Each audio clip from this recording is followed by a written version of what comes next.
EmceeTV.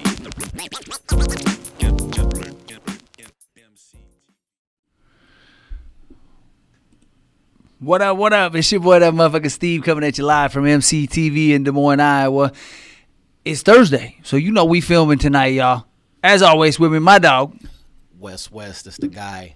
Big Ray West, B-I-double-G, representing the west side of Des Moines, Iowa, not to be confused with the coast. You know. Shit, we got double feedback. My bad, y'all, my bad. We about to share this link real quick one time, let everybody know we out here acting real wild on the YouTube tonight. Yes, sir. Give us a second. We're going to blast the link out to our friends, families, and foes. I don't know if they friend or foe. I don't know if they friend or foe. So, yeah. Shout out Tech 9. Tech 9. Shout out Kansas City. KC Mo. I saw you was working on that new record with Rich the Factor's homie. You know, man. Hey. Diamond G? 1 second. Diamond G. Shout out my guy, Diamond G. Give me 1 second. I'll tap in on that, too. Give me 1 second. All right. Boom. Here we go. I just blasted it out there. Stunting real nice. Got the new shirt on. Got the new Christmas shirt on. Looking so fresh and so clean. Hello. On the YouTube one time, got the KC fitted. All right, it ain't fitted, but it still said KC. It fit my head. And if it don't, I could make it a little bigger so it fits still. All right, it's out there. We're doing it. We're doing the damn thing. Yes. It is Thursday. Approximately midnight Central Time. You dig? It is. Creeping on midnight. And we're here at EmceeTV to talk motherfucking hip-hop and everything else hip-hop related. You know what I'm saying? Maybe a little sprinkle of some other shit, too, that gets your interest. You know what I'm saying? But as you were saying, man, I am working with the homeboy Diamond G from KC. You know what I'm saying? KC is the town. Don't get them walked down. Shout out them niggas. You know what I'm saying? Some real orca shit. I just happened to be scrolling on IG, and I came across a Diamond G story, and it appeared like he was in the studio recording to one of our records. Oh, shit. You know what I'm saying? So, because y'all got a new album coming, right? we got an album in the works for sure. Tell them about it. You know what I'm saying? We don't got no name for it, but I know it's probably about we're gonna want to do 8 to 10 songs for it, and I know we're probably about 5 to 6 in on that thing. That's what's up. So on IG, it looked like he was sounded like he was recording a verse to our song called "Picture Me Smoking." Okay. And the nigga's trying to come like Pac. You know what I'm saying? So congratulations on that, nigga. Mission accomplished. Salute. I got a little glimpse of it. It look and sound dope. The nigga was coming like Pac. Shout out Diamond G, man. Shout out KC. I love KC. I love the weed. I love the barbecue. And most of all, I love real niggas. So Hell yeah. we always get along real well out there. Since I'm talking about it out there, man, bring it down out to Coffeeville. You know what I'm saying? Coffeeville, Kansas. Shout out my doggy Black Smoke. You know what I'm saying? Big homie shit. You know what I'm saying? We did KC dispensaries down there, shot by the homie Steve. Hey. We still got an EP coming too. You know what I'm saying? That thing is fully recorded. So right now it's just about mixing and mastering. So If you tight on the mixing and mastering, if you real Dr. Dre with it, drop us a little link down below. You know what I mean? We might be outsourcing some material. oh shit, man, I got so much material that could be outsourced, but you gotta be sickly. You gotta be talented. Yeah, dig. Gotta be Dr. Dre, real Timberland with the fingers. You know what I'm saying? Yeah, I need the ears more than all that shit. I need your ears. You know Hell what I'm saying? yeah. I need that. I need my shit to be crispy in the Cadillac and then sound as dope on the iMac. You dig? Hey, I like it. On everything. You know, I saw that Tacos and Tequila show coming up. I'm kind of excited for that. June 1st, Kansas City, Tacos and Tequila. Who they have on the lineup? Had David Banner, Ashanti, T-Pain, Bubba Sparks, fuck, who else was on there? There was a handful of folks that caught my attention. It was. The homie hit me up and was like, bro, you trying to? Oh, Chameleonaire. Yeah. I would love to see Chameleonaire. Hey, Brody, I've just been on that old school Paul Wall and Chameleonaire, that Yes. color changing click shit. Yes. Hey, them fools back then, dog. When that album Get Your Mind Correct. Hey, I promise you, back then, them fools was like the punchline kings. Hell yeah, bro. They had the game on lock. That shit was beautiful. Get Your Mind Correct is a very slept-on album. If you never heard Get Your Mind Correct by Chameleonaire and Paul Wall, do yourself a favor and go back in history and listen to it all. Hell yeah. Peep game. Let me set this up real quick just so I can see who's with us right now. Shout out to everybody that's watching us and joining in the live chat. We appreciate it, and we'll shout you out if you just drop us a little comment and let us know who's watching. Let us know who's here and where you at, and we'll show you a little love in the pod. Absolutely. So let's get into it. Today, as you know, in Iowa was some ultra bullshit. You know what I'm saying? Prayers and love out to Perry, Iowa, and all the families and folks affected by what happened out there today. You know what I'm saying? Perry, Iowa, a 17-year-old opened fire on a small town Iowa high school. You know what I'm saying? The first day of school after the winter break. A 6th grader was killed, wounded 5 others, and students were barricaded in offices and ducked into classrooms and fled in panic. Yeah, bro, it was real bad to wake up to that this morning. My wife hit me up. I got kids that are in, grade school, as do you. You know what I mean? And that's only 40 miles away. You know what I mean? That's definitely not something that you want to wake up and hear about. You know what I mean? You don't want to hear about it anywhere, but definitely not something so close to home.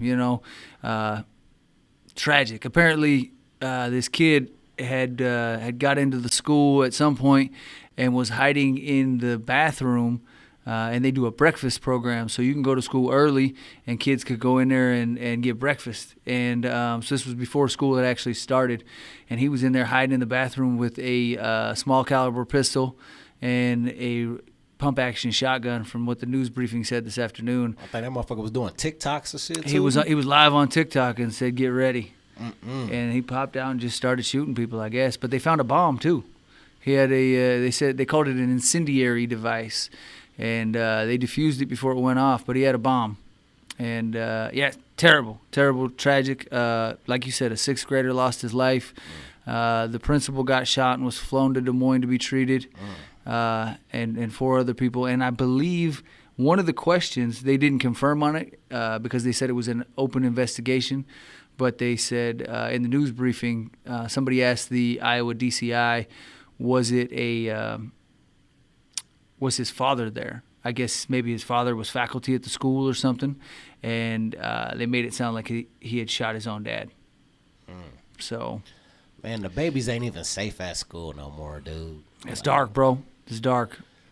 The days where you just kiss your kids, send them off to school, and you just know they're in good hands for 8 hours, like, that's just over. Yeah. Well, and not only that, like, I guess personal opinion, but these sick motherfuckers that are preying on little kids at school, you know what I mean? Like, if you're going to go do some horrible shit, just do it to yourself. Why are you going to go and hurt people's kids, babies, kids? Yeah, and not only that, these motherfuckers are vulnerable. You know what I mean? Nobody else there has any way of defending themselves. It makes them easy targets, man. Yeah, that's dark, bro. That's fucked up. If you're gonna go put the barrel in your mouth, just do it to yourself. But there's no reason to go and harm somebody else's kids. That's dark. Ain't got no fucking reason. So did they take this man to jail or did they kill him? He killed himself. He killed himself. Yeah, turned the gun on himself. So I don't know if there was. I caught it on the tail end. I don't usually get up at 10 a.m., but I caught it on the tail end, and the standoff was over by the time I woke up. I woke up at like 10:30. Well, shit, fuck him and fuck everything that he stands for. Amen. You know what I'm saying? Amen. We don't support Perry, that Iowa, shit. y'all cool for sure. Much love. Yeah, our hearts go out to the families, and much respect. We'll jump into comments real quick. Capo Beats said, I see homeschooling is making a big comeback, to be honest. Shout out Kaepernick, man. There's a lot of people that are doing that. You know what I mean? They're looking at that as a possibility just because you know, they ain't got faith in the school system or whatever, you know what I mean, or incidents like this. So, yeah. My kids did homeschooling and shit for a couple years, you know what I'm saying? And to be honest, I felt like they learned more than they ever did in regular school. Yeah. You know what I'm saying? Like, their math increased, their fucking reading increased. But that's because I got a super killer, ultra dope ass wife that was filling in as their teacher, and she was wrecking shit. You know what I'm saying? Yeah. The wife is a brainiac, so she made the children brainiacs while she was with it. Yeah, Ned? I think, yeah, I mean, I think it's cool for the people that have the capabilities to do that and are willing to invest the time. But I also think that you get a certain amount, that you get a lot from the interaction with other kids and shit too. So, yeah, I mean, you definitely learn the social skills of it, and you know what I'm saying. It's important to deal with the ups and the downs of relationships and emotions and shit. Yeah, you know what I'm saying. I feel like I agree with that. That's why my kids are back in school. Yeah, because of that. You know what I'm saying. Teaches you when you can pick your nose and when not to. You know what I'm saying. Yeah, you got to deal with bullies. You got to deal with heartbreak. You got to deal with motherfuckers talking shit. You got to deal with best friends and then beefing next week. Like, you learn all that shit in school, dog. You know what I'm saying? Yeah. School shows you how to move around other motherfuckers, and like I said, you deal with that early heartbreak and all that shit. All that shit's necessary to being a man or a woman, in my opinion. Yeah. Well, and I think it allows you to get a lot of the fuck up out early. You know what I mean? You can do it when you're a kid around your buddies and whatnot, and then you see them reactions, positive or negative. In your mouth, or you do the punching. You know, positive or negative, and then you go, oh, yeah, I shouldn't do that. Probably shouldn't say that around this group of people, or this will happen. You know what I'm saying? And then from there on, you probably never say it again. Right. Lesson learned. Lesson learned. We'll do that different time, different place. Yeah. Or not again. Yeah. So. Man, other news, man. Fucking Cat Williams is motherfucking broken the internet. Jesus. You sent me this last night. I didn't make it through the whole episode, but this was wild. What we got? Talk to us. Bro, so he went on, what's it called? The Shay Shay? Club Shay Shay. Club Shay Shay. Shannon Sharp's podcast. Shout out Uncle Shay. Yeah. Shout out Denver. Shout out Shannon Sharp. Much respect. Cat Williams went on Club Shay Shay, and he followed up several other interviews, and he felt like he didn't like what they were saying. And so he wanted to get on there and in his eyes, set the story straight. And he jumped on there and he wanted to rebuttal a lot of the stuff that Ricky Smiley, Cedric the Entertainer, Steve Harvey, Kevin Hart, Michael Blackson. He called out everybody. Faison Love. One by one, he went through the list and aired them out for what he called how do you put it? I mean, he had a range of different things. It's a 3-hour interview. Dog. Yeah. I mean, he got a little religious for a moment and was talking about, you know, with Ricky Smiley. It seems like that one seems very personal. That was the Friday. He said he was originally supposed to be. Ricky Smiley was originally supposed to be on Friday. Was what his claim was, and Kat said that was false. Nah. Maybe, I don't know, maybe I missed that part, but I feel like it was more of the Friday after next. Or that's what I meant. And Ricky Smiley says that he was originally going to be Money Mike, the pimp. Right. Or maybe not the pimp, but Money Mike. Ricky Smiley says that he had that role. He came in and auditioned for that role. You know what I'm sizzling? And Cat Williams basically said that was a lie. How could you come in and audition for a role that I created on the fly type shit? He said he teamed up with wardrobe. He said he teamed up with wardrobe and came up with it all, and the outfit, the color of the car, and he said he even talked to the directors because he was supposed to be assaulted in the bathroom. He was supposed to be raped, and he had him scrap that from the script completely because he said rape is never funny. I believe that happened, but in the same breath though, like why would Ricky Smiley lie about the producers like calling him and actually auditioning for that role? Like he just made that up. Like come on, man. Right. Cat said he was audition number 201 out of 200 or out of some crazy shit. Yeah, he was in a room full of motherfuckers auditioning for the role. I don't know where did you land on it in terms of the Friday stuff? I feel like I don't know. I don't feel like Ricky Smiley's lying. I feel like I feel like Ricky Smiley did audition for Money Mike. I feel like some producer did say that, hey, you got the role. But then, like he says, basically on some overnight shit, plans changed and Cat might have had his thing and they was like, hey, that's who we really need for it, you know? And the role got switched to the Santa Claus, you know what I'm saying, for Ricky Smiley. So I don't feel like he's lying. I don't feel, because Ricky Smiley came out and defended himself today. You know what I'm saying? He addressed all that shit. I'm with it. I could see that. The only thing, I guess, if there was this much controversy around it, to me, it's just like Shannon Sharp said. Like, why wouldn't Ice Cube or Terry Crews or who else was in that one? Was Mike Epps in that one? Yeah, Mike Epps is in that one, right? Yeah. Why wouldn't have somebody have said something along the way like, man, this is it's a hot ticket right here. Yeah. Because the movie's been out at least 10 years, right? Oh, yeah. Yeah, maybe 15 years. 10, 12, something like that, whatever it's been. Yeah. It's been a dime. And so you'd think that somewhere this would have leaked along the way. It seems, I don't know. And I was with Shannon Sharp on that one when he said, I'm surprised this hasn't come up before. So when other people presented him with that information, he just took it at face value and just believed what they were saying. And then Cat Williams came along and said, not actual factual. Then Cat Williams says that the only way that he would work with Ricky Smiley if he wore a dress is if he wore a dress. He put it in his contract. And he says, allegedly, he had it in the contract that Ricky Smiley has to wear a dress. And the movie was First Sunday, another Ice Cube movie. You know what I'm saying? And, hey, Ricky Smiley was wearing a dress. You know what I'm saying?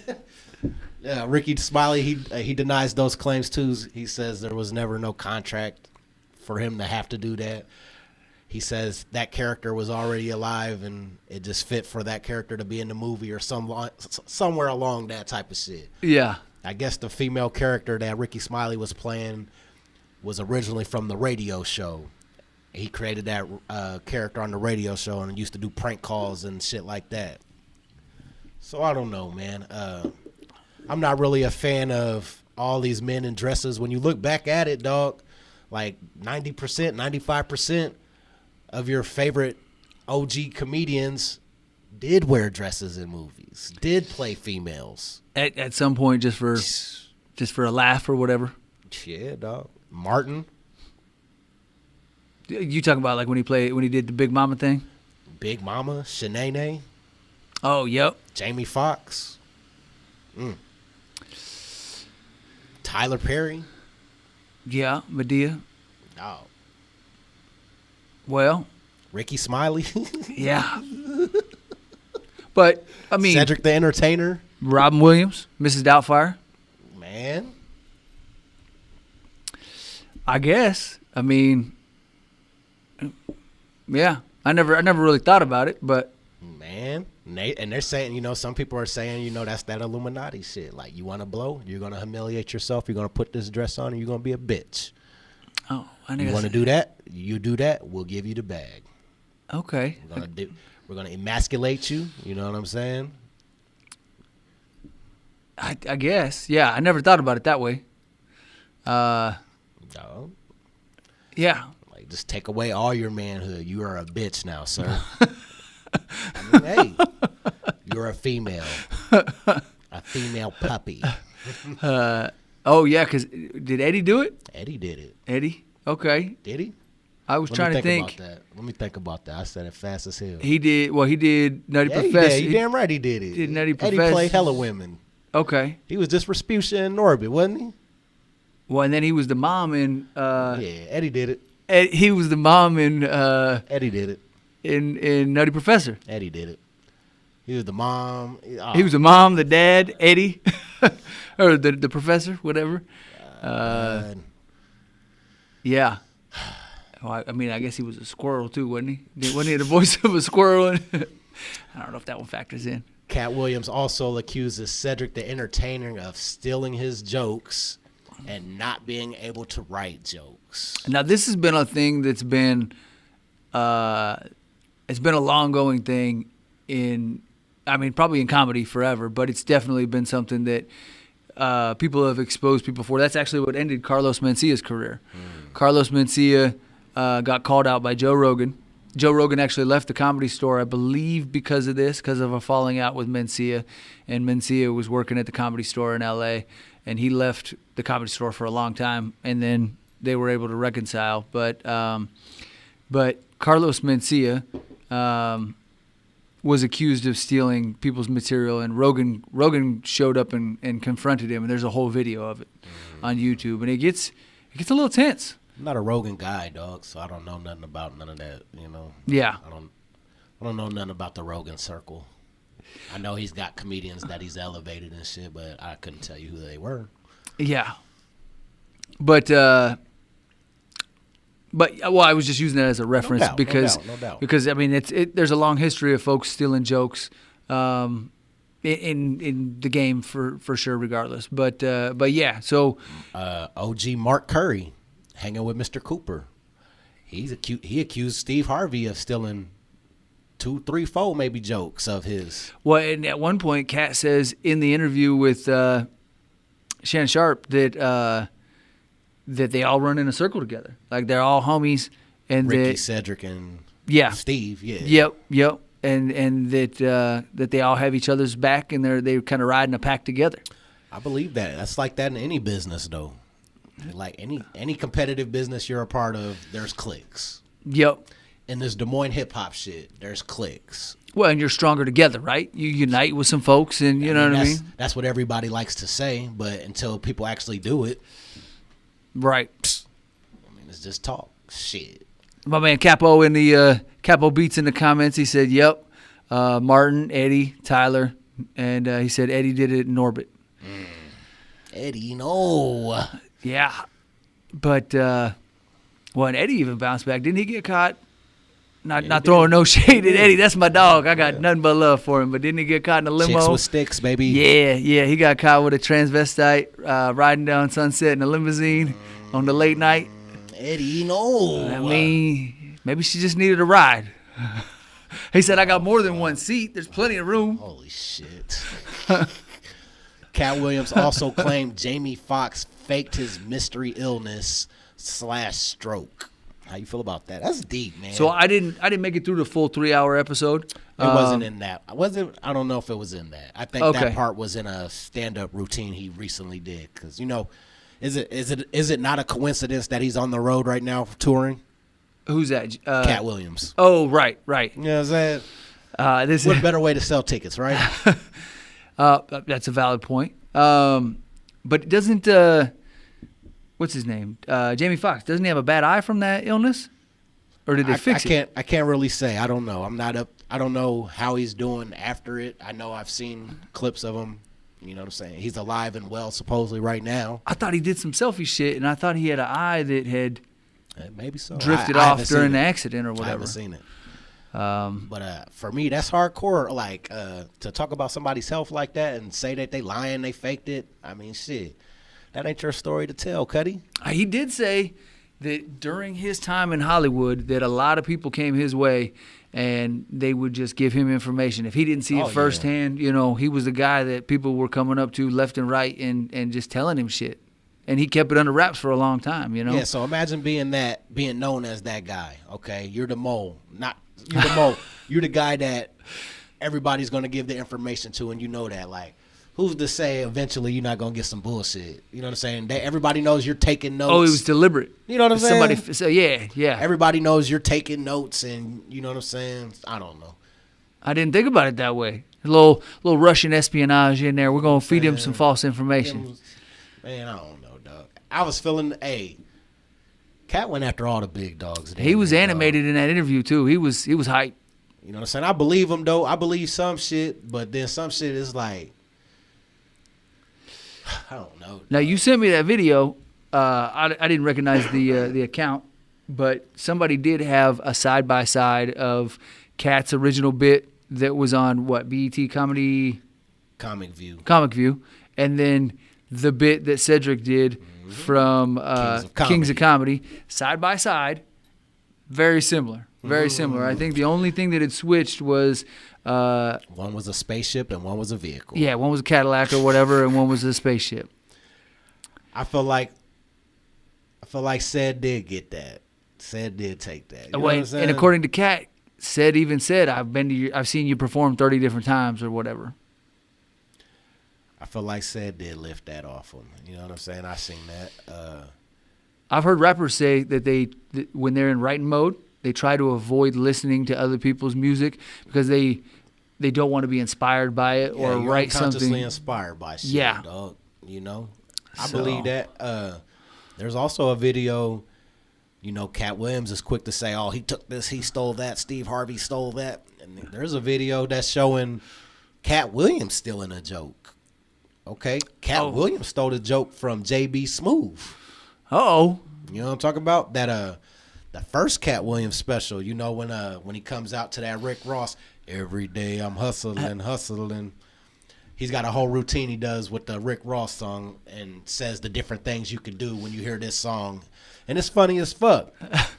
But JB Smooth did that first. You know what I'm saying? Way back on maybe Def Jam, or maybe it was Def Jam. Def Comedy Jam? I think it was Def Jam. If not, it was Comic View, whatever. But JB Smooth did that back in 96. Playing a hot-ass record back then and then doing all the different things you could do when this song comes on. Like, it's fucking hilarious. But I watched that today and I was like, holy fuck. That is robbery. Man. Cat Williams. You don't say. Not you. You don't steal jokes. That joke was stolen, sir. Now, okay. Now, shout out Corey Holcomb, because Corey Holcomb brought that to the light. Do you think that there's a certain point where, I mean, like I've definitely had a punchline that I've written down and I've been like, ooh, that's a cold one. And then I've heard somebody else use it and I never told anybody else that. Do you think that there's a certain point where thoughts just, you know what I mean? I'm not saying that other artist, that mainstream artist was riding on my plane mentally, but do you think, I mean, you know, there's so many. With lyricism, yes. There's only so many words that rhyme, and you know. With lyricism, yes, but jokes, I don't know. Nah, I ain't buying that shit. Okay. Like, you see, man, hell no. Capital Beats strong in the comments tonight. Appreciate you. Salute you, little bruh. All the way out there in South Korea, holding it down for the United States and South Korea. He said, random and unrelated, but Korea sells White Claw 0%. I'm like, isn't that just sparkling water? But they charge just as much as regular White Claw. Time to go to bed, Cap. He saw us drinking the LaCroix. Oh, okay. We drink it, but they don't sponsor us. Not yet. But moving on, Cat Williams also alleges that Chris Tucker may be on the Epstein list. That's another big thing out there right now. Oh.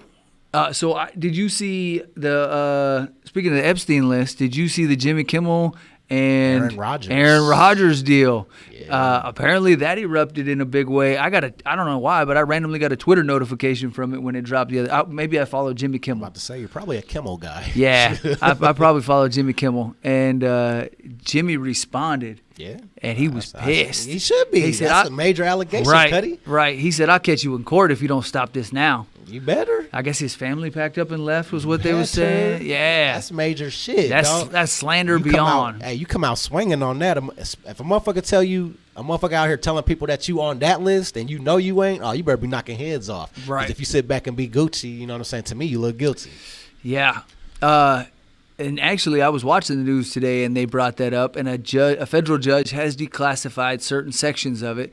There's a lot of people fighting for sections of it to remain redacted, but Bill Clinton was listed in there numerous times. Was Michael Jackson in there? Mm-hmm. I didn't see that, but I did see Bill Clinton, Hillary, and Trump were all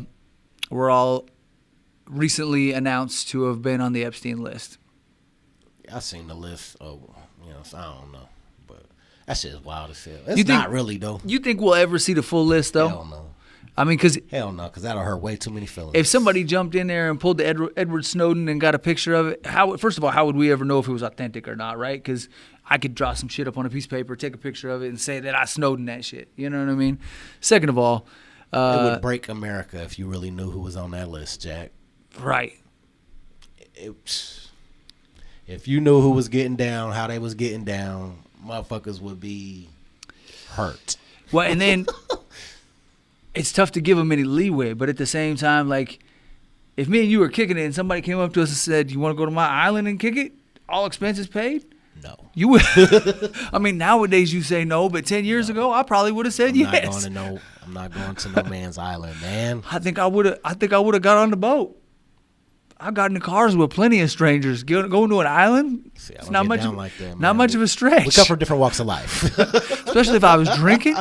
Shit, let me get this bottle. We go to your house, your island. I don't give a fuck. Start up the car. Let's go. The answer is gonna be no. Back then and today. I'd have been all the way in it. Get the boat ready. I'm coming. I'm very diligent about who I give my time to and who I spend my time with. Oh yeah, I've been that way. So hey. I'd have been reckless as fuck. Can I bring a couple people? Oh, yeah. You had motherfuckers, you had divorces cracking and all that shit. I'd have had 5 or 6 people. Hey, we all going to the island, bro. Hey, we going to go fuck with Epstein. Y'all coming or not? He said we ain't got to pay for nothing. He's paying for everything. Hell no. So I don't know. You know what I mean? So how about this? Cat Williams says that Harvey Weinstein offered to suck and swallow him in front of everyone at his agency. What? For a role. Harvey Weinstein wanted to blow Cat. Not Cat had to blow him. I thought Weinstein was always doing the other thing. Thought he was making motherfuckers suck his dick. We about to end up on that list. They're going to come looking for us talking all this shit. Oh, no, there's so many YouTube videos about this shit today. We're safe, huh? We lost in the sauce. We're at the bottom of the list. We lost in the sauce. Yeah. It's probably trigger words, though. This episode is definitely going to be 18 plus, y'all. Yeah. I don't know, man. I believe it. I could see it. Yeah. I mean, that one isn't beyond grasp. It's You see who did the video? Somebody just recently did a video and said that I thought he was only preying on females. I didn't know he was fucking with dudes too. I mean, I don't want to say no names. I don't know all my homework, but it's been. There's some other allegations that he was preying on dudes too, huh? Okay, like a lot. There's a list. Somebody just said that talking about Harvey. They was saying they get that Will Smith again. Fucking he was bragging. He was bragging about running a train. Him and his buddies was running a train on Halle Berry. Oh shit! To get her some roles and shit. Oh shit! So I guess Halle Berry was real loose. Damn. With the juice. Damn. Oh, I can't remember who said it. Just recently too, Cuddy. Well, that's wild. That ain't wild to me. I've always believed some weird ass shit was going on in Hollywood. Like, how do they choose who has longevity? Right. Like, I mean, I guess I assume the numbers. Nah, hell no, man. These motherfuckers is chosen, dog. You do this, you do a favor, we're gonna always put that bag behind anything you do. When the bag's not behind you, shit, now you're a B-list motherfucker. I could see that. I'm telling you, hey, motherfuckers are selling their soul to get this money and be superstars. Maybe not everybody, but a lot of these motherfuckers done ate a stick, sucked a stick to get their position. You dig? Now, all right, I'm throw this one your way. You ain't got to blow nobody. Would you get naked for a role? You wouldn't get naked for a role? No. All I got is my manhood and my integrity. Not even some comedy shit. Just running through the scene. All I got is my manhood. Show and my your ass integrity. real quick. Nothing? Absolutely not. Absolutely not. Would you wear a dress? No. For $50,000? Not doing it. For real? I'm a man, Cuddy, and I'm gonna die that way. I'll be a man too, but I'll be a man with $50,000. Keep your money. I ain't mad at you. Hey, I ain't mad at you, dog. I got morals, but they're for sale. I'm saying, hey, I'm a proud black man, and they try to emasculate us as much as they can all the time, and I can't have that. I got babies at home. I respect it. I respect it. Can't do that. Can't do that. I fuck with you. I fuck with you. One more guy, Faison Love. You know what I'm saying? He went in hard on Faison Love, and Cat Williams is questioning how Faison Love is even qualified to speak on anything stand-up comedy with 0 comedy specials. And Faison apparently had said it was easy to get a Netflix special, and then Cat's response was, "Why don't you have one? Like, where they at?" Because I got 12 of them, was what Cat said. I got 12 of them. You ain't got one. And I like Faison Love. You know what I'm saying? I'm a big fan. I like his character. I like the roles he's played. You know what I'm saying? Cat Williams doesn't feel that way. He feels like his roles were trash. He feels like Big Worm was trash. That's why he wasn't in none of the other Fridays. And then, like I said, he feels like you have zero comedy specials. And to be real, if I had to be brutally honest, I couldn't tell you anything about a Faison Love stand-up comedy act. You know what I'm saying? I know he used to do stand-up, but there's nothing memorable when I think of Faison Love stand-up comedy. It's more movie roles. And I suppose it's tough to claim you a rapper if you ain't got albums out. So in order to prove that point, I mean, I guess you gotta have dig something what to you're show saying, for it. but I mean, I feel like there was a point in time where he was doing stand-up comedy and being booked on the regular, hitting the working clubs. Working the clubs and shit. Yeah. But I can't, like I said, I'll be a lie if I said I remember anything like a Faison Love joke or a specific set that he did. You know what I'm saying? Yeah. You know, the good, like when you see a good comedy act, you remember a joke, you remember what the dude was wearing, you remember what club it was at. I can't say none of that about Faison. And I fuck with him, Cuddy. Back to not to get us off track, but back to Chris Tucker. There were some allegations about his last comedy special that dropped on Netflix that he had several writers on the team that helped him write that. And Cap's fucking up my point over here in the comments. He said, I ain't got no albums out. Holy shit. Won't appreciate that, Kaepernick. He said, be quiet and kneel.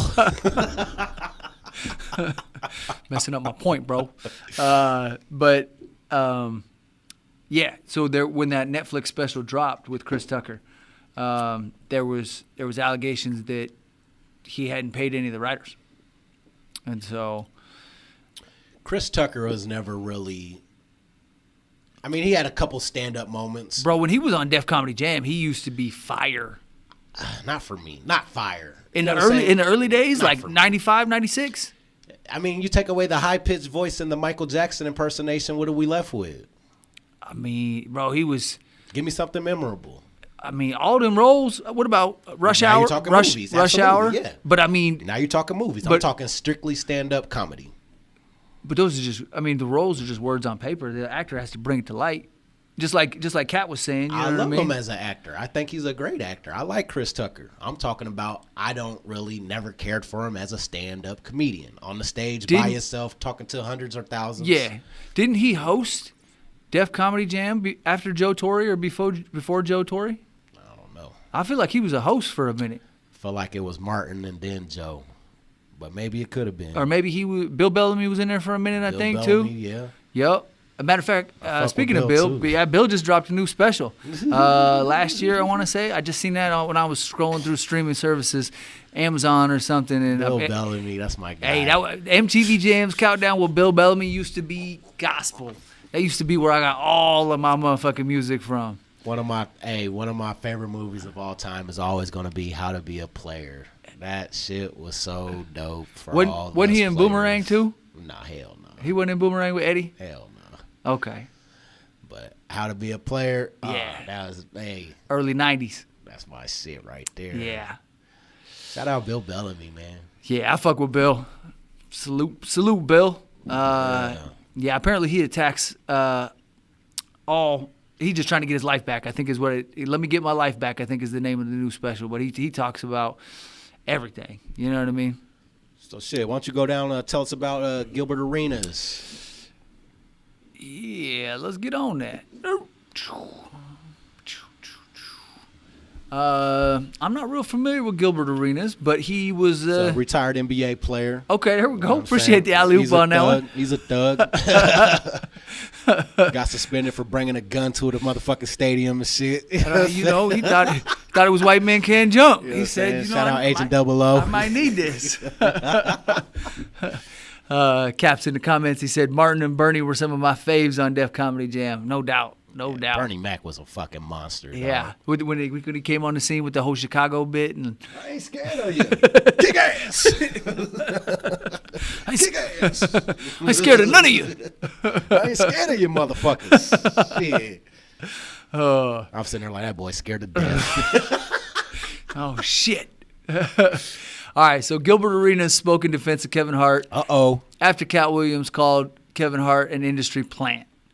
Arenas explained that Hart found success forging a career and succeeding in roles that Williams himself admitted to turning down.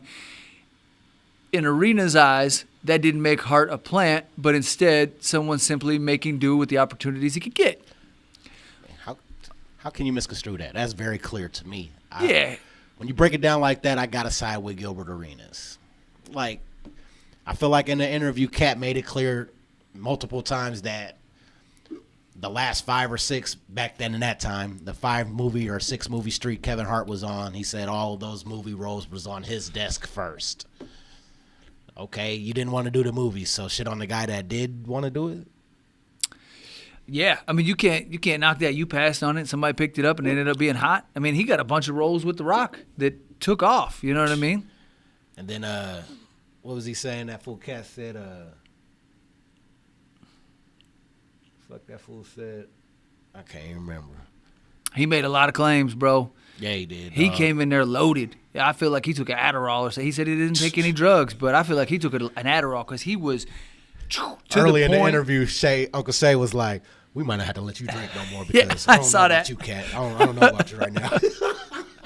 Bro, he came in there guns blazing, ready to talk. He pulled the yak away from it. Then Shay was like, "I'm gonna need another one for this, Cat."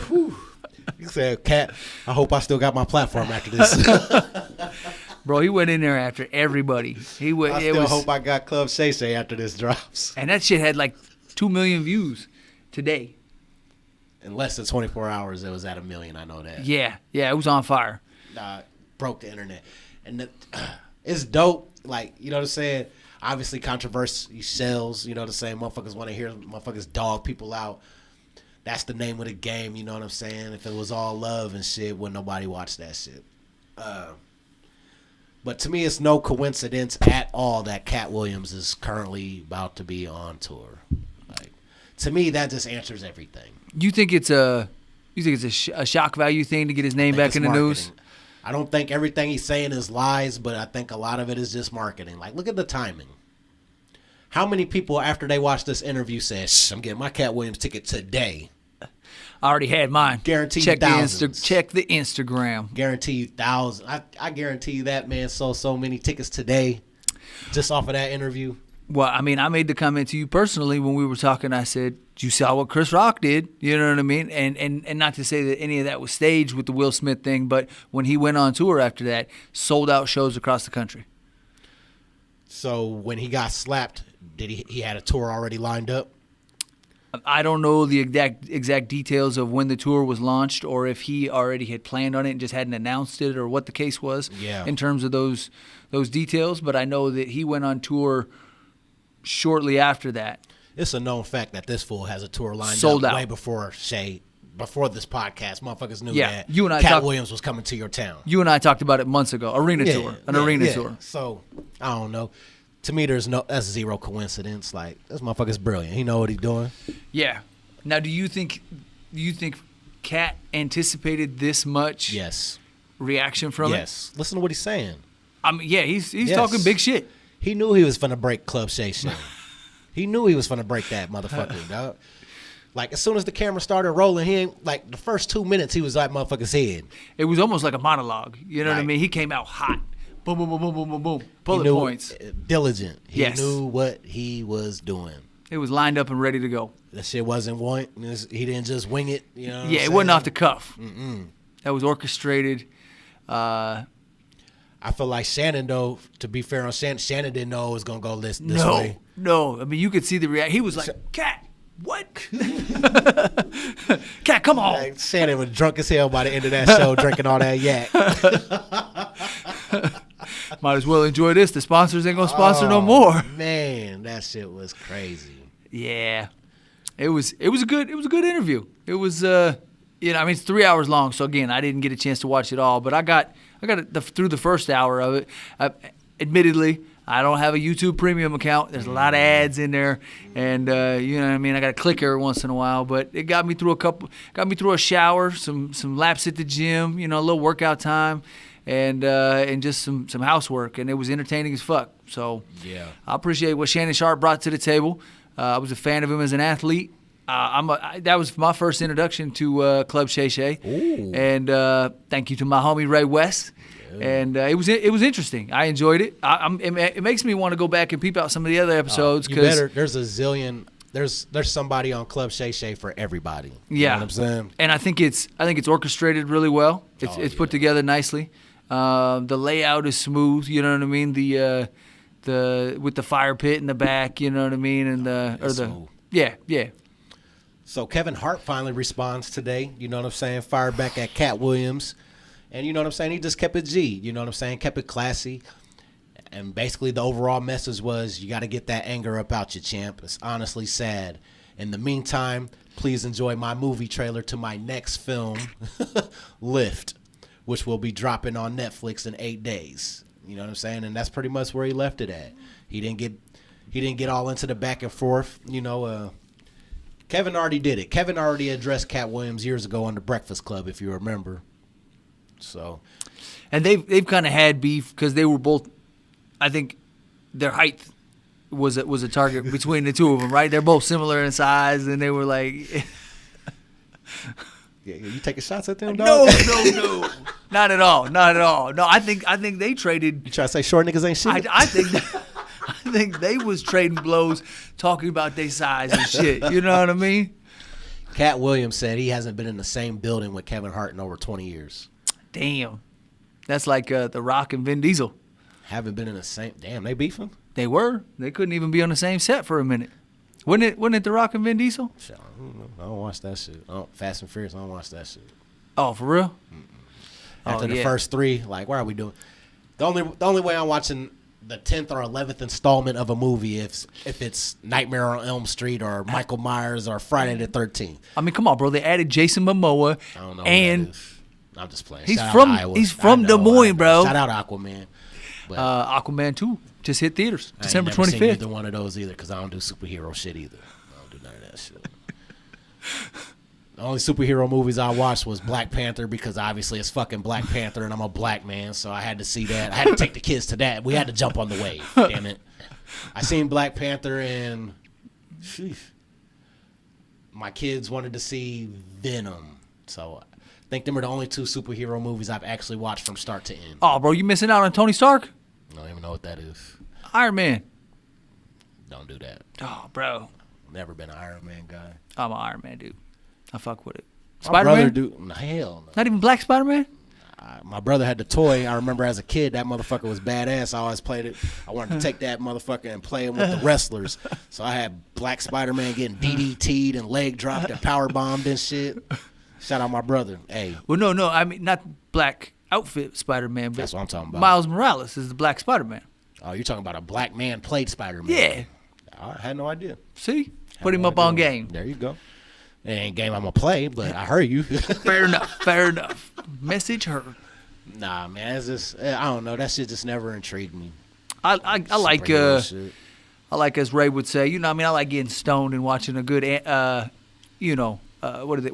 I ain't really sci-fi, I guess, fantasy or whatever the fuck category those fall into. No. Nah. Fucking superhero shit. Superhero, yeah. Fucking sci-fi, fantasy, Final Fantasy 7 shit, all that. I don't do all that shit. Okay.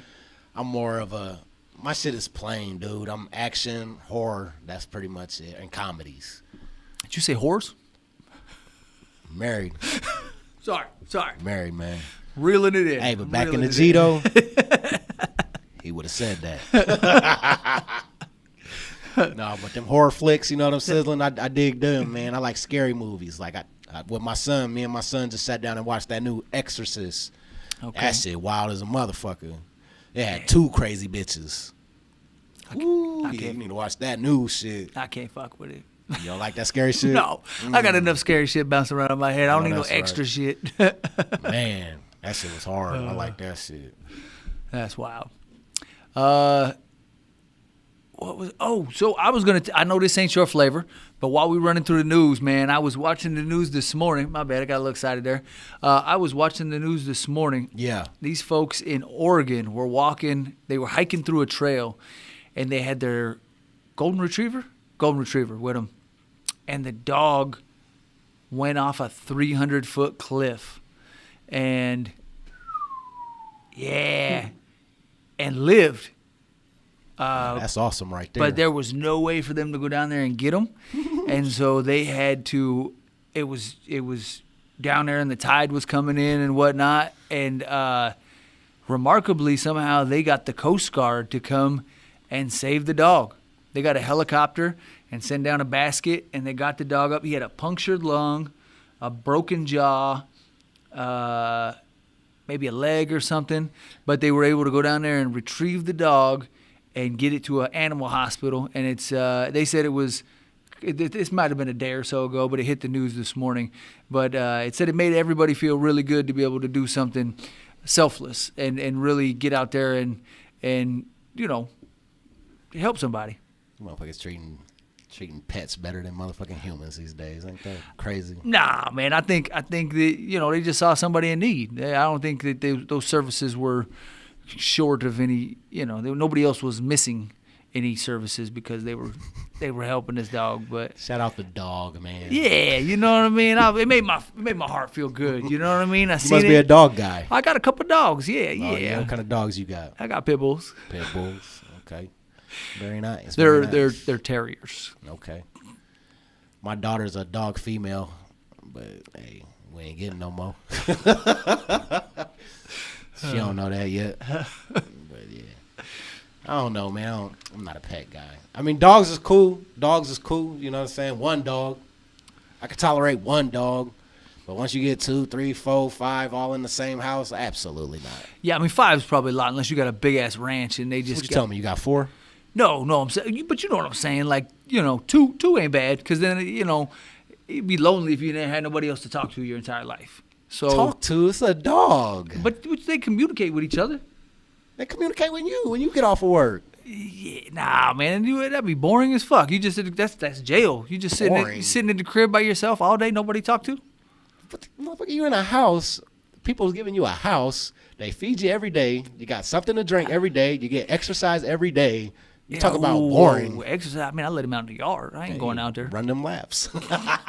Sound like prison to me. No, I feel you, man. I'm just not a dog guy. I can't sympathize or empathize. I don't feel it. I don't dig it. I don't hate them, though. I don't hate them. It's just not my preference, man. That's all. I just don't have that love in my heart for animals. I don't want to see them get hurt or no shit or mistreated. You know what I'm saying? I don't like that. I don't like animal abuse or no shit, but yeah.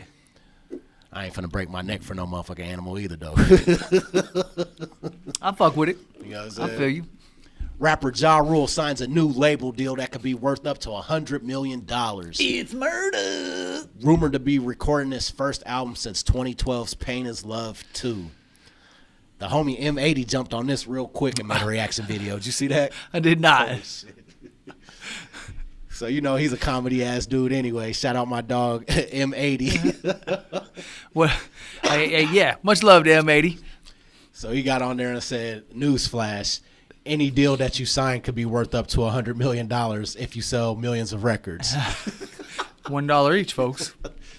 So he's basically saying it doesn't matter. Anybody can sign that type of deal if you sell those records. If you don't sell the records, it's not going to accrue to $100 million. Is basically his point. Yeah. Yeah. So he wasn't really moved by that. And a lot of people were talking shit. The 50 Stands was killing him on Twitter. Oh, yeah. 50 Cent will eat him alive. His fans, though. Yeah. His fans, though, man. It was just, it was like, fuck. This man's been gone for 10 plus years. Like, can he live yet? Remember last time he had a concert, 50 bought out the whole front row, man. Just so it was empty? Yeah, that's terrible, dog. That's when you just fucking off money. You just say, you know what? I don't like you, so I'm going to buy the first 3 rows in your show and I'm going to leave them empty.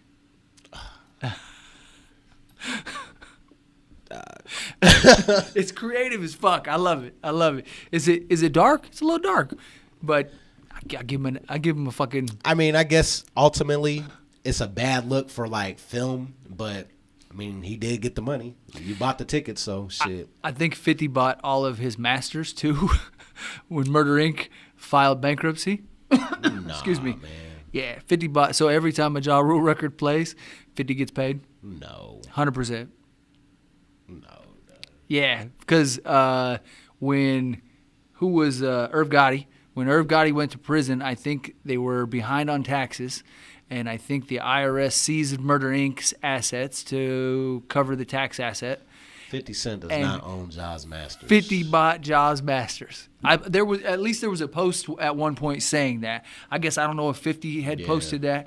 I feel like it was in the same time when he was buying all the concert tickets and shit, so it was very believable from my viewing point.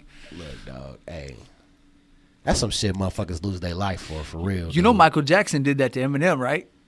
Eminem was lighting him up and always talking shit. Like, what was the verse that he had? I done touched on everything except little kids. That's not a stab at Michael.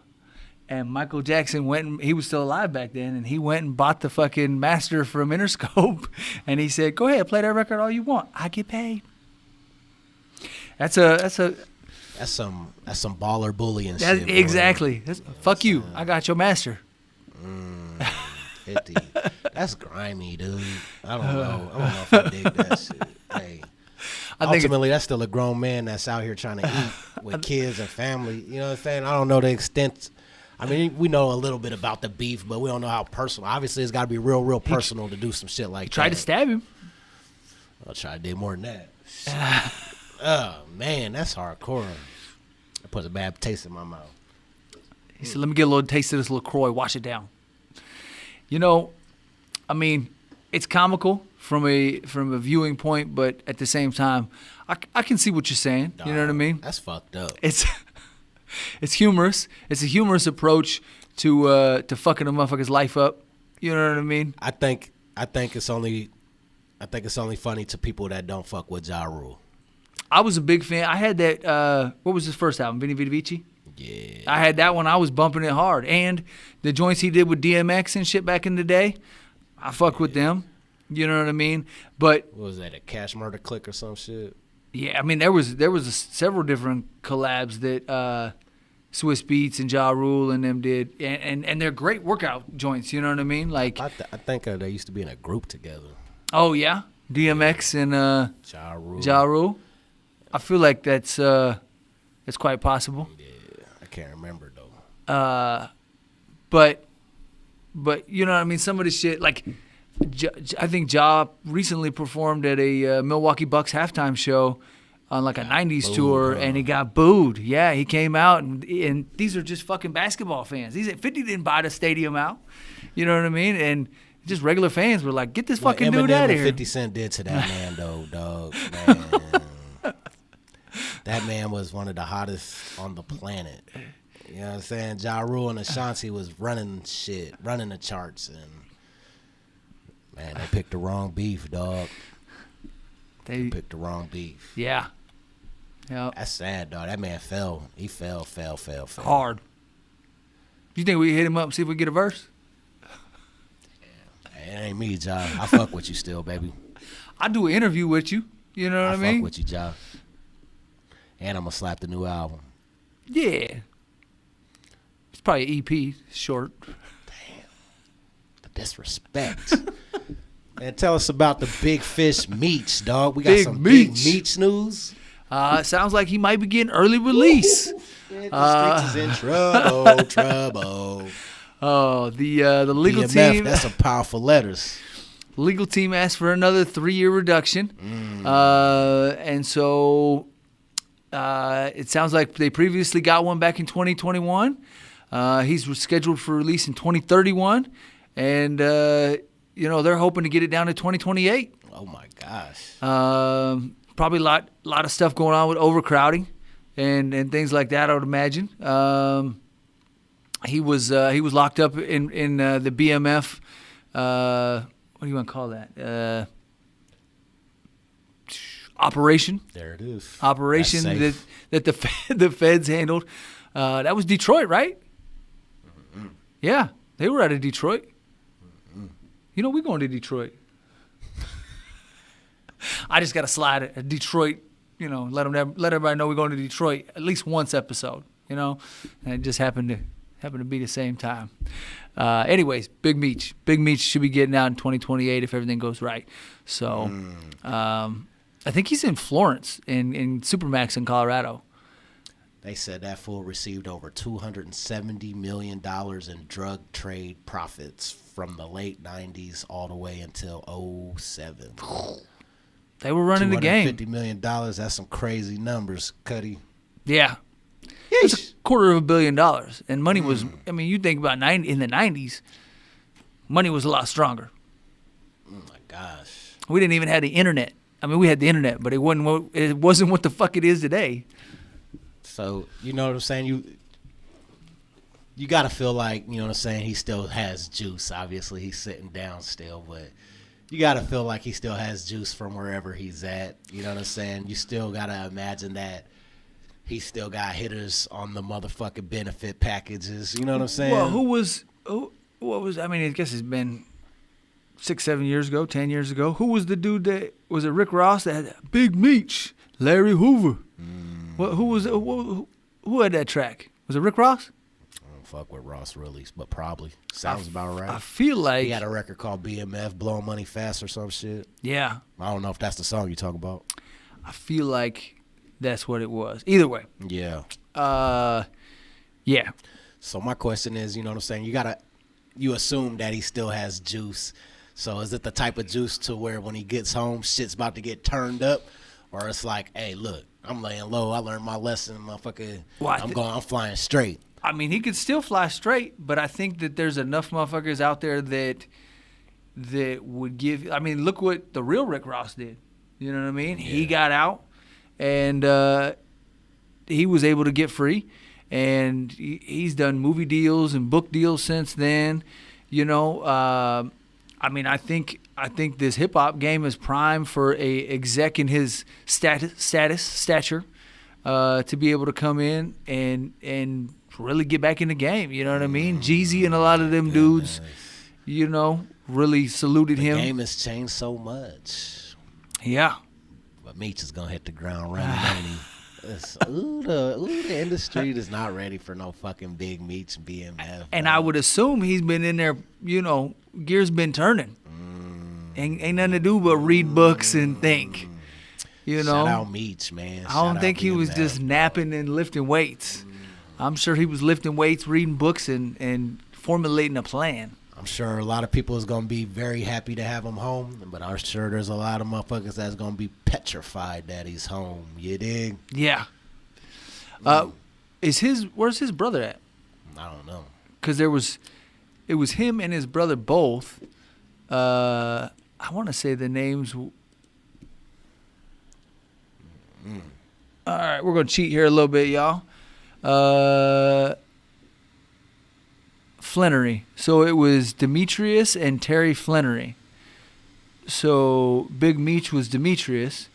Where is Terry? I guess I don't know enough about the story to know. That wouldn't be him. Southwest T. Pretty sure that's him. He's got an Instagram. Maybe he's not in the Bing. Oh, that's his son. Because he was in the BMF stuff with 50 and them. There's Rick Ross right there. But what we're doing right now is we're looking to see. I wonder if he passed away. Oh, right here. Terry Lee Flannery rose to prominence as one of the founders of BMF. He is currently serving the remaining of his 30-year sentence under home confinement. Oh, so he's already out. Mm-hmm. Okay, so both the brothers could legitimately be free. Trouble. And 50's done quite a few different documentaries and docuseries on them. So I would imagine that 50 may even be affiliated with this situation a little bit. He may have put some legal money behind him. Who knows? Maybe it's Kim Kardashian. She didn't she have some stuff to do with it for a little minute? That was supposedly free somebody. Yeah, I feel like Kim K was doing that for a quick little minute. All right, I apologize, y'all. We had to do a quick little deep dive into the BMF squad and figure out exactly where everybody was at. Rapper T.I. and his wife Tiny accuser allegedly demanded $10 million from them on New Year's Eve. It's a shakedown, y'all. T.I. and Tiny claimed they were victims of extortion in the aftermath of sexual assault charges being filed against them in California. This request is reportedly made at 9 p.m. on New Year's Eve, came merely 3 hours before the legal statute of limitations. Demand is blatant and attempted extortion. Sounds like it. So how did they respond? Did they pay? Obviously they didn't, right? It was probably, This ain't the first shit coming against them about some shit like that. didn't they have something in Atlanta too? I feel like they got a few motherfucking people out there talking about they was drugging and raping and taking. Yeah. It ain't looking real good for T.I., unfortunately. Oh no, dog. The timing definitely makes it look like it's just a money grab. You know what I'm saying? Yeah, but unfortunately, the history of these things continually popping up makes it look like we got a pattern here. It don't look good. You find enough smoke, you gonna find the fire, Cuddy. Eventually, right? You know what I'm saying? Yeah. Speaking of Cuddy, Speaking of Cuddy, Kid Cudi tells fans to gargle on my mayo. holy shit! That's it's dark. I'm sorry, do It's what? dark. I'm not a mayo fan. I don't fuck with the mayo. Miracle Whip guy. Nope. I'll go dry. Maybe a little mustard. Holy shit! Motherfucker better get an STD check. Got that mustard. You know, Kid Cudi tells fan gargle on my mayo over criticism for wearing a dress on SNL. April 2021, Kid Cudi performed Sad People and Tequila Shots on SNL. Yeah. And he rocked a dress in the spirit of Nirvana frontman Kurt Cobain. And apparently he's getting lit up for it. He's getting lit up for it. Yeah, they're all over him on Twitter, formerly known as Twitter. I guess it's X now. And they're lighting him up. Somebody's sharing clips and wrote, Kid Cudi participating in an Illuminati humiliation ritual. Is the fame and fortune worth it? Told you, boy. Hey, we was just talking about that shit. Okay. Now I'm not saying that that's what happened with Cudi. Maybe he was just paying homage to Cobain. You know what I'm sizzling? But this black man in a dress shit is for real. I'm telling you, dog. Take it personal. Dog, it's for real, dog. Hey,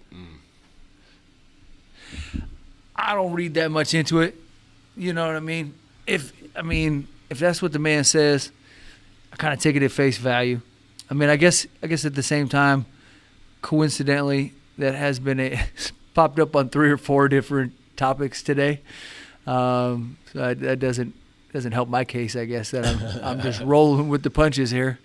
I'm not a big Kid Cudi guy either, though, so I don't know a whole bunch about his music. You know what I'm saying? All I know is the famous singles and shit, the radio hits, the radio slaps.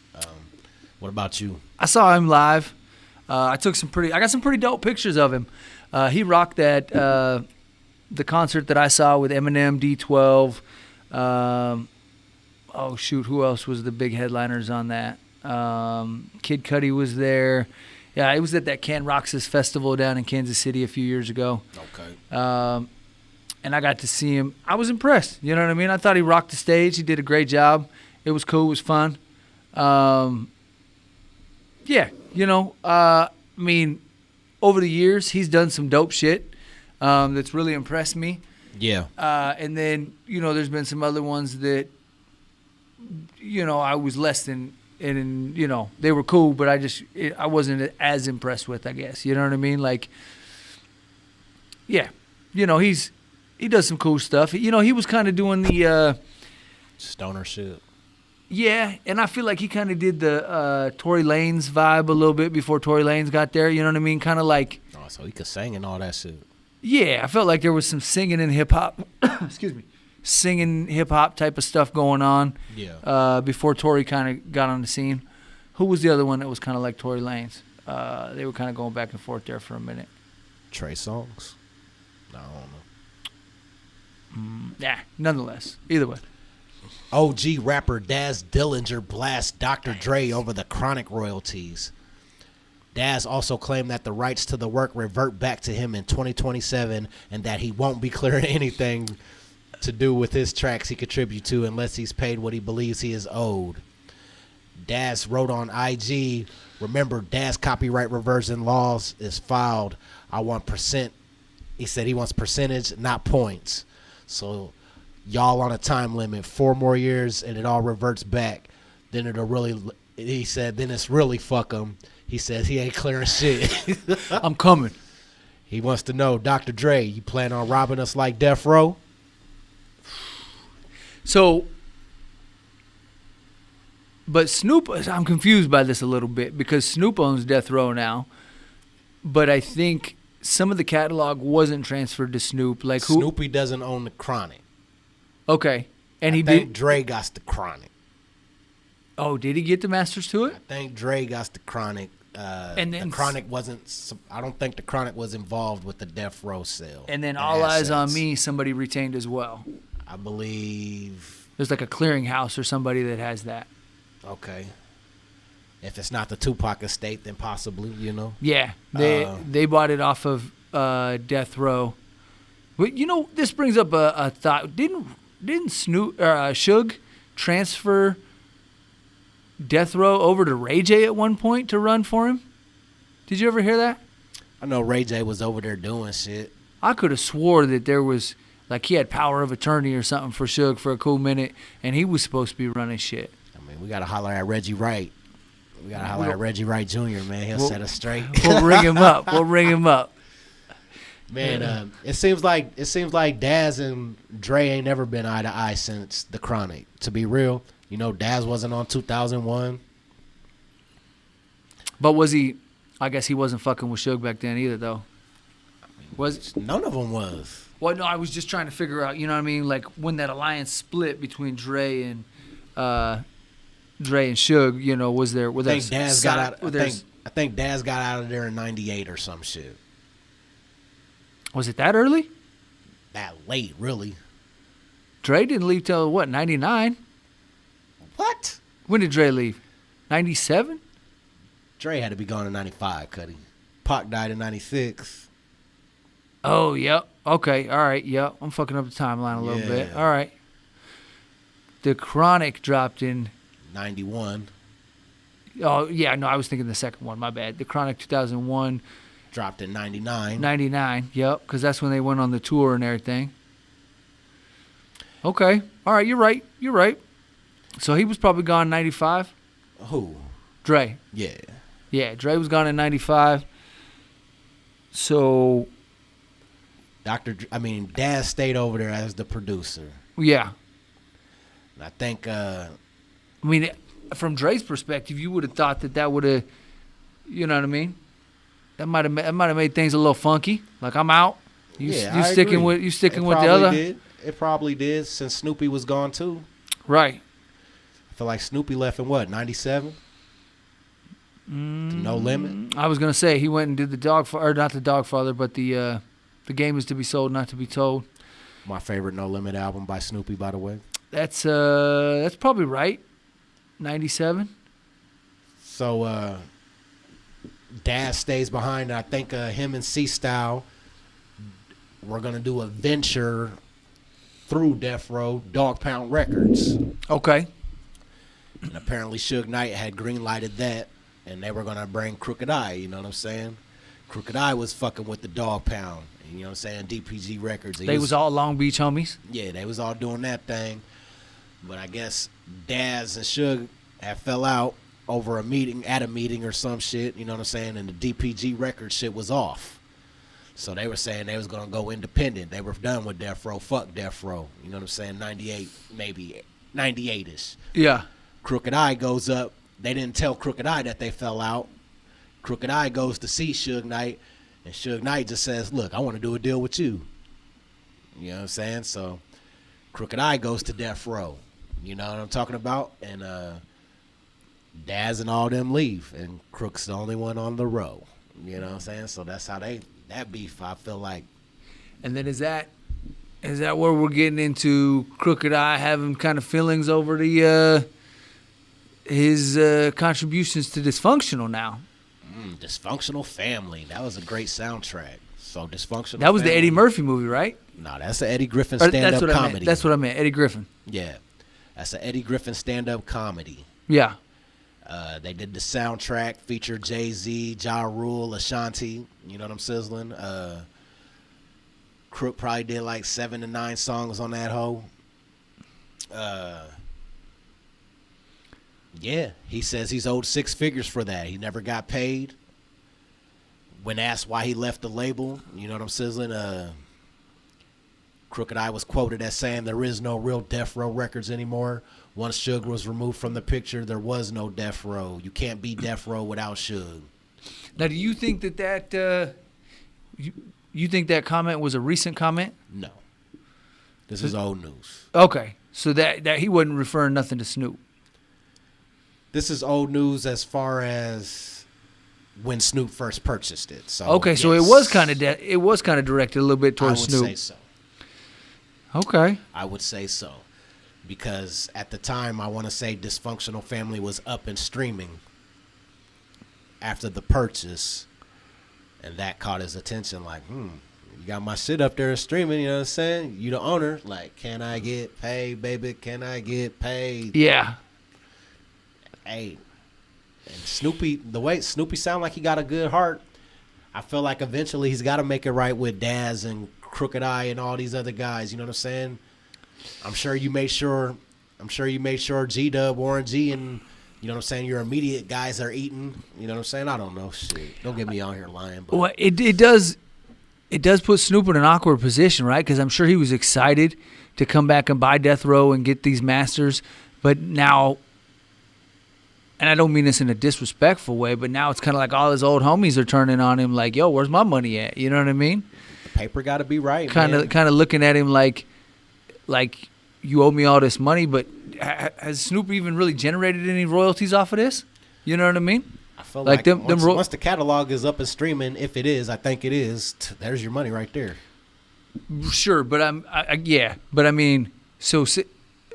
again, this is just an outsider looking in. Obviously, we don't know anything about it, but right. I'm looking at it, and Crook wants $1 million, but have the streaming numbers since Snoop acquired it generated $1 million?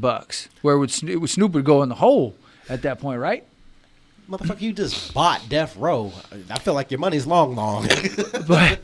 but that's, but you know what I'm saying? Like those are like we're talking investments versus profits, yeah, or whatnot. You know what I mean? Like you ain't gonna go in the hole to pay somebody $1 million. I mean, just out of love. I mean, if I own the entity that owes them, and I'm trying to do straight business, how are we not conducting straight business if I buy your old a record label owes you major money. That record label sells to your homeboy who now owns those books and has the power to make it right with you.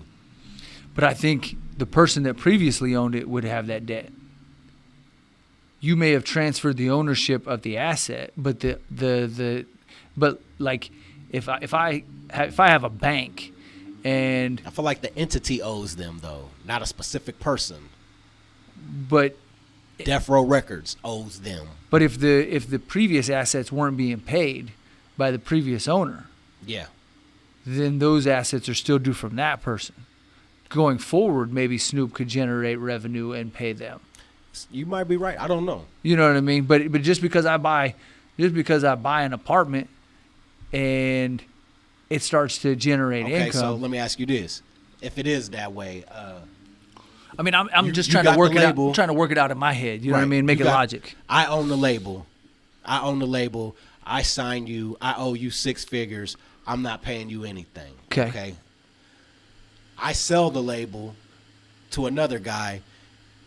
He puts your shit that you recorded for me originally, puts all your shit on streaming networks and shit like that, but you never got paid for it. Who you coming after? The owner now or me? Well, I got to sue you to try and recoup my previous money, right? I mean, you sue them both, right? You sue one to try and get the contract going forward straight. But you sue the other one because you know he got money because he just got paid off of selling the asset. Yeah. So when the asset was sold and the business was bought, the lump sum was paid to that person to collect those assets. And so you know he's got that money, $200 million or whatever the case may be.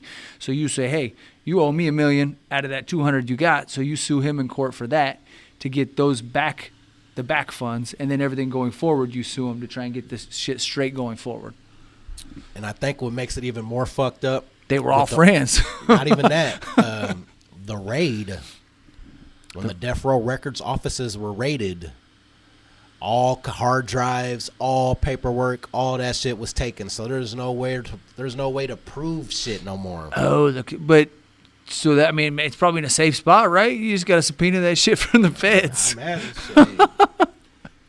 That's crazy, man. Death Row, man. I forgot about that. Yeah, like, oh man, that's like I love Death Row even to this day, but man, it's like a dark cloud. It's man. an onion too. There's so many layers to that It's shit. a dark cloud. It's like that shit is done, bro.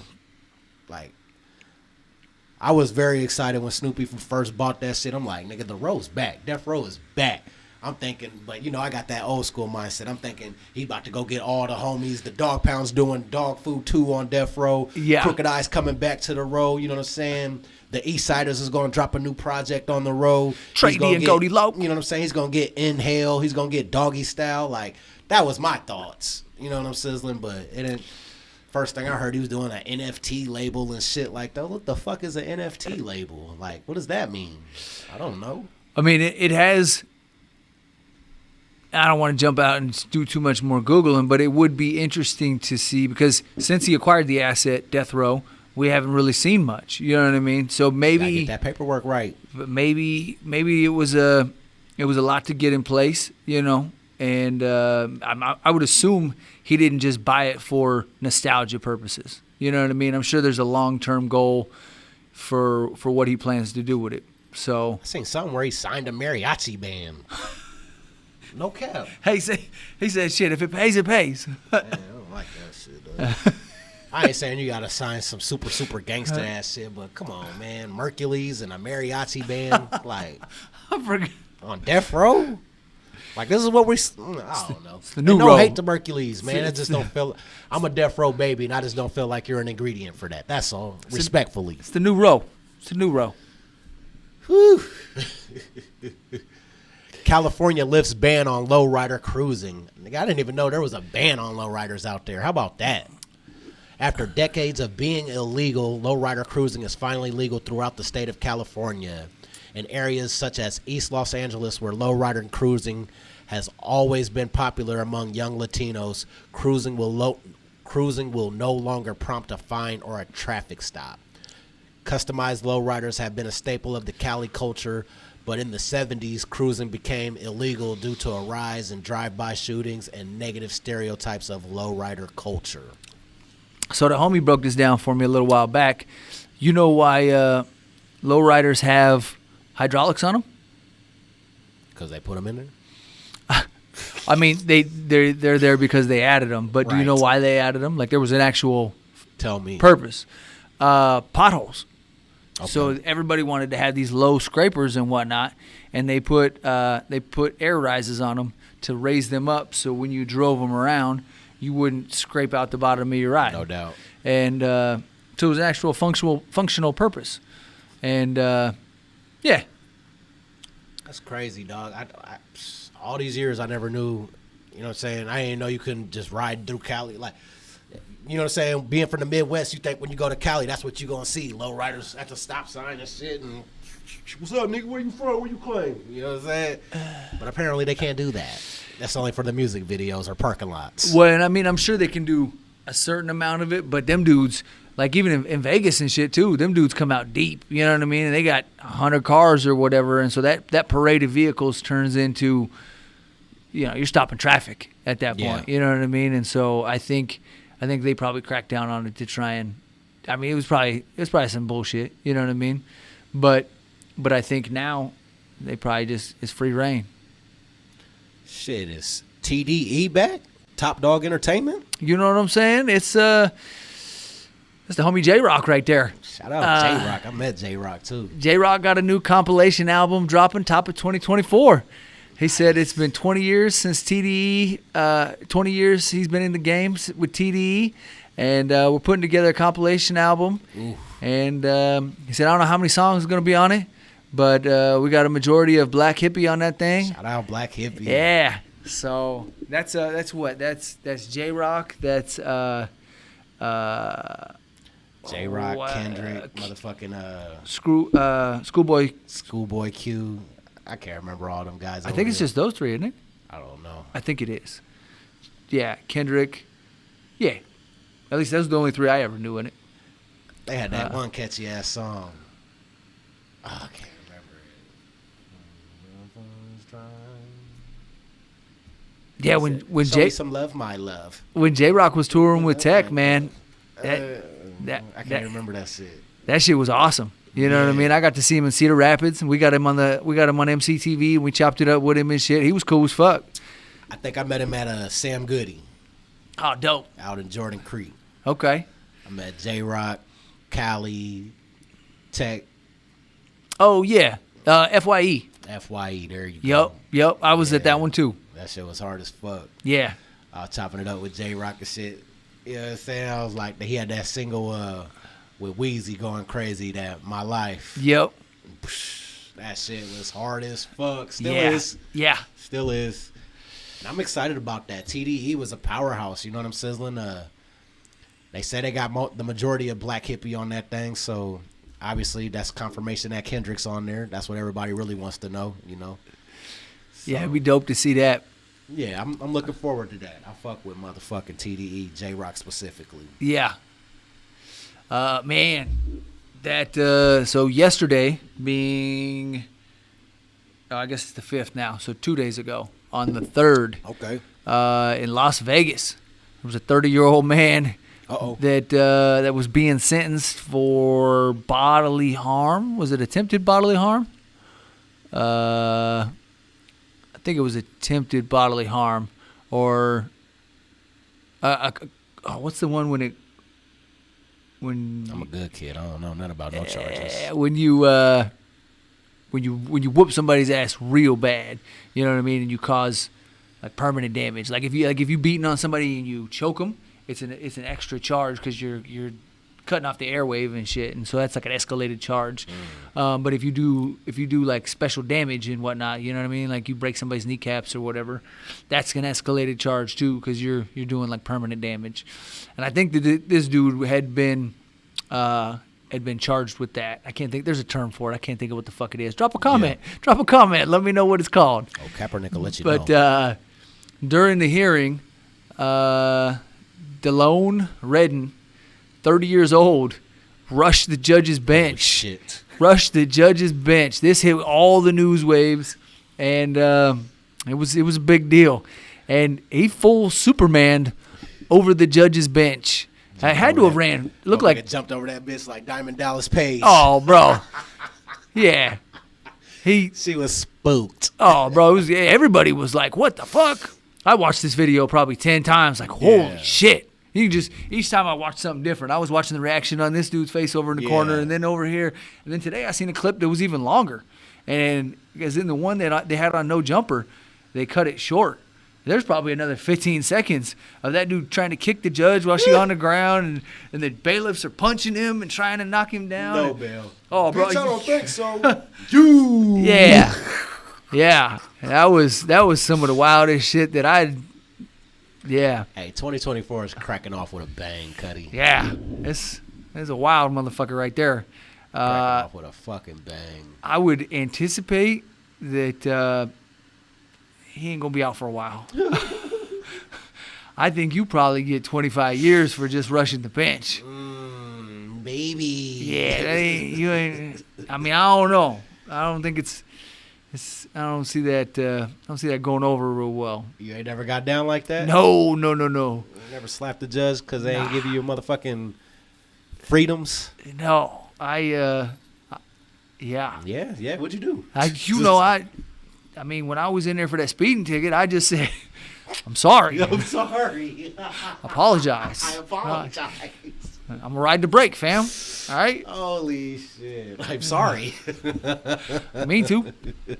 So I was a little excessive with the gas. That's funny. Hey, Miami Dolphins star player Tyreek Hill and his family are safe after a house fire. Tyreek Hill was practicing with his team for this weekend's upcoming game against the Bills. Officials from the Dolphins informed him that his house was on fire. Firefighters contained the blaze, and no one in the home was injured. Did it say, is his house still in Kansas City or is it in Miami now? In Miami. I wonder, man, he had a rough year because he had such a promising year. He was going to break the record for overall yards ran, I think, or whatever, receiving yards. Rough year. This motherfucker's leading the NFL in receiving yards. But he twisted his ankle towards the end, and now it's looking like he might not, you know what I mean? Like he might not get them yards he was hoping to get. 2,000 yards. That's a record-breaking season, but to still be number one in the NFL in receiving yards is a big honor as well, too. Yeah. No, I wasn't trying to take nothing away from him. Yeah. I'm just saying, like, he was going to, I don't know, I guess he was just short of breaking history or whatever or blowing it out the water. He's probably like 200 and some change short. Yeah. You know But then what I'm saying? he twisted his ankle a couple times, and then he tried to get back out there, and his ankle was still fucking kind of a little premature or whatever, and it My was. nigga CD Lamb is on his ass though. You dig? Hey, shout out to 88. You know what I'm saying? CD Lamb. He's on his ass, boy. CD Lamb's a dog. He's got the second most receiving yards this year. You know what I'm sizzling? Hey. But it was reported that the fire started because a child was playing with a lighter. Oh shit! Ooh. I wonder how much the house was ruined. Yeah, that's a good question. Fucking Rick Ross in his back. I guess he lives next door to Rick Ross. Rick Ross is going live and shit. Like, this nigga house on fire, yo. Like, damn, Ross, did you call anybody first? Right. You couldn't turn a garden hose on for me or something, at least? Yeah. So Hit me with the sprinklers? Yeah, Rick Ross going live and shit. This house in flames and shit. Fuck. So, yeah, that's just wild, man. Glad everybody got out safe. Nobody was hurt, man. Shout out to Cheetah. You know what I'm saying? Reportedly, the Dolphins let him obviously skip work to get home to make sure everything was Gucci. So, yeah, man. Yeah, that's a wild one. That's a wild one. Man, yeah, hopefully everybody's good and the house was just, damaged a little bit, easy repair. Yeah. I've always liked him ever since I first saw him play for the Chiefs. You know what I mean? I hate him. He, my football feelings don't run that deep. Ray's locked in his spot, but he was. Tyreek Hill's a dog. He was man, a chief. For sure. He was a chief there for a minute. So I don't got nothing. I don't hate Tyreek Hill. I was just talking shit. AJ Brown, I hate your ass for sure. I don't even know who that is. For sure. You know what I'm saying? Terry McLaurin, hate your motherfucking ass too. Whew. For sure. Are these For sure. Are these people these NFL players? Yeah, these are NFL players. I didn't know if you just was getting some shit off your chest. Nah, AJ Brown, you know what it is. Uh-oh. Nah. AJ Brown come over here and slap the hell out of both of us. Bringing Bo Jackson with it, we fucked. You know what I'm saying? Hey, AJ Brown, he's a receiver for the motherfucking Sheagles. You know what I'm saying? Ain't no love for them. Ain't no love for them. Never will be. So that's all that is. I don't know the man personally. I just don't appreciate who you work for. That's all. So as long as you work for them, you'll be an enemy. You was a good guy when you was in Tennessee. You know what I'm saying? I even had you on my fantasy squads and all that. No more. I ain't never had an Eagle. I ain't never had a Giant or a Commander on my fantasy squad. Ever. Runs that deep. Ever. And I got multiple rings. You dig? All right. We just don't get down like that. Just got it off the table. It's clear. So in local news, we've been doing the podcast. This is podcast episode 60. We've been rocking for a minute. Prior to this, you know what I mean? I was doing EmceeTV interviews and, you know what I mean, running around doing things and covering things in Kansas City and Minneapolis and Chicago and LA and wherever, you know what I mean? So EmceeTV been out here for a while. Yeah. But, we've been doing the podcast thing pretty solid. And I won't take anything from anybody else because there's tons of people doing podcasts. I was a little late to the game to get the podcast thing going. But, I just want to tip my hat to some of the other folks in Des Moines that are doing hip-hop podcasts as well. Yeah. who else did we say? Lolo Savage and McAllister have a podcast they've been doing. Say Lolo Savage. Lolo Savage got a podcast he's doing. Shout out Lolo Savage. And they're hitting it pretty hard with some episodes. And then are these, should we say rumors, or do we know that they're doing podcasts? I don't want to. Yeah, I don't know. Let's not talk about that. You know what I'm saying? Let's let them live. You know what I'm saying? Let them get their shit out there first, and then we can bring them up and give them some love. Fair enough. Fair enough. Let them get the plane off the ground and shit. Okay. But, you know what I'm saying? Shit. Yeah. I think that's dope. You know what I'm saying? I think it's dope for everybody to do hip hop. You know what I'm saying? Everybody should talk hip hop. I think it supports Des Moines. You know what I mean? It puts more Des Moines out there, and I fuck with it. You know what I mean? For sure. So we'll see, you know what I'm saying? But yeah, there's a lot of talks going on, you know what I'm saying? New podcasts popping up, you know what I'm saying? And it's a beautiful thing, man. It's only growth. Hell yeah. I fuck with it. Definitely. Next show, plug it up. She's right around the corner, Tuesday. We got a big surprise guest. I'm telling y'all. Tuesday. You ain't gonna want to miss this one. Tuesday, we're doing an early show. We're gonna be right here in the office. 4:20. Yeah. We got a little special guest sliding through. The whole episode is just going to be dedicated to him. We're going to be chopping it up with him. We might slide a little news in. Yeah. And but it's going to be a good one. You're definitely going to want to catch this episode. So that's January 11th, Tuesday, 4:20. Tuesday. This station, these two guys. You know what I mean? We're going to be up in here. And I ain't going to tell you who the third guy is. It's going to be three of us. Who's rapping? And anybody, you got any rapping shows coming up, man? Yeah, so on January 13th, we got a show coming up with Danny Diablo.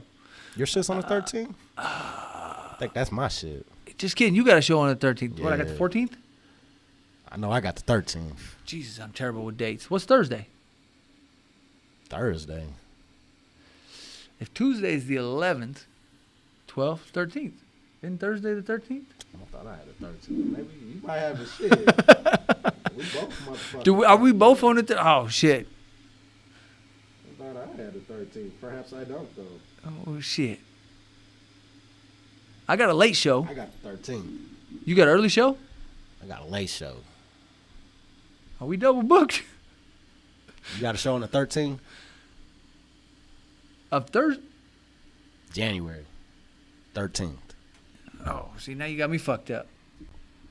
When's that Danny Diablo show?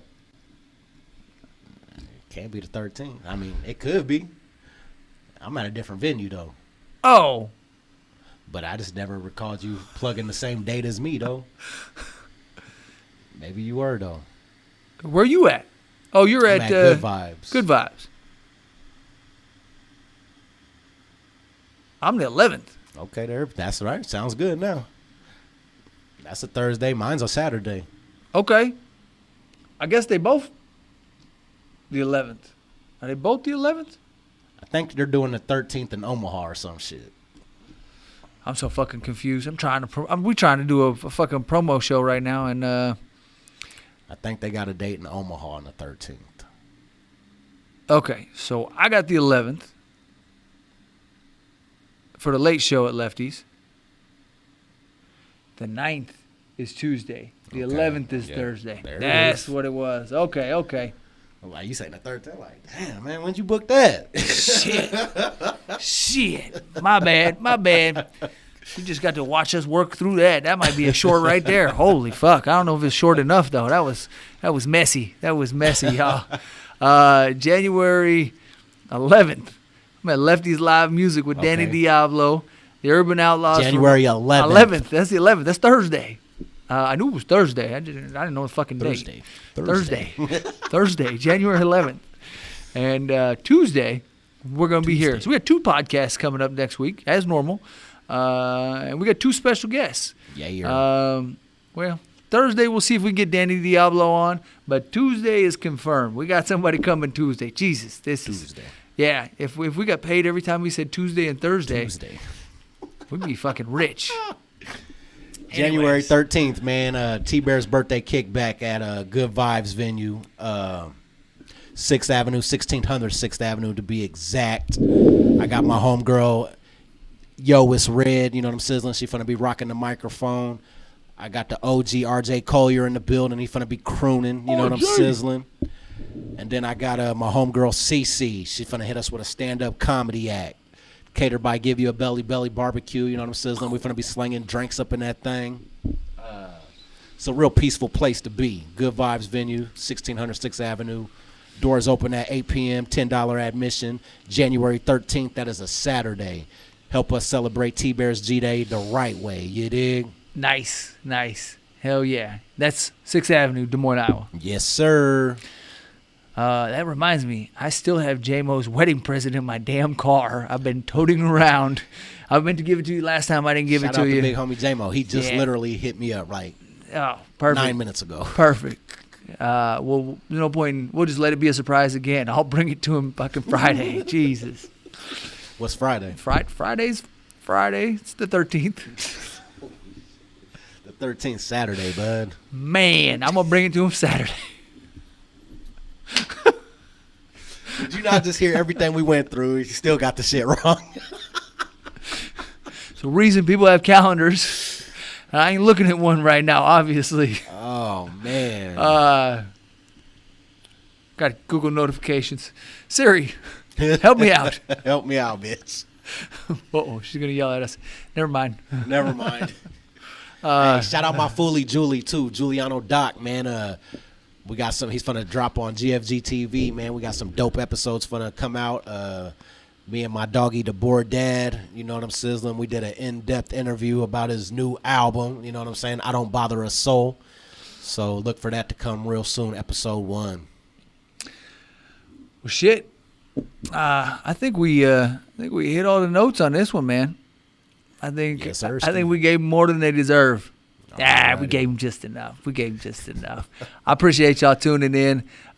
Special thank you to everybody that jumped in and watched the live with us tonight. My man Capo Beats was in there real heavy with the comments and showing much love and respect all the way from South Korea. So salute, appreciate you. Shout out Kaepernick, boy. Always kneel. Hell yeah.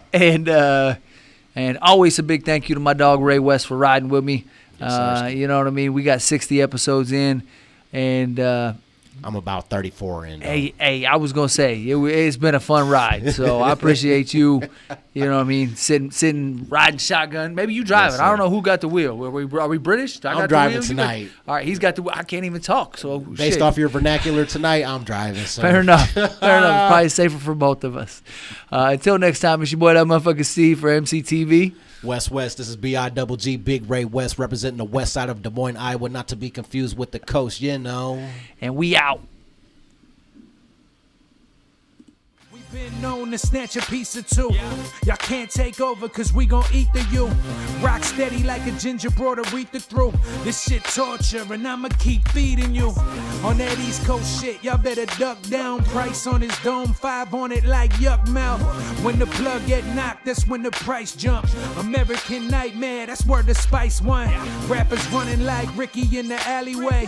Putting an end to the week, no Saturday. They want static, get it shaking like Cassius Clay. Passionate thugs mixing Douce with Alizé. Don't play with us, them moves ain't got you safe enough. Yelling fuck them like Smokey off the angel dust. My life so real, sounds like I made it up. Been up so long, I don't remember waking up. Dangerous, sharper than a razor's touch. We hit that strip and get the caking up. God hate ugly, so ain't no saving us. Been up so long, I don't remember waking up. Big balls don't take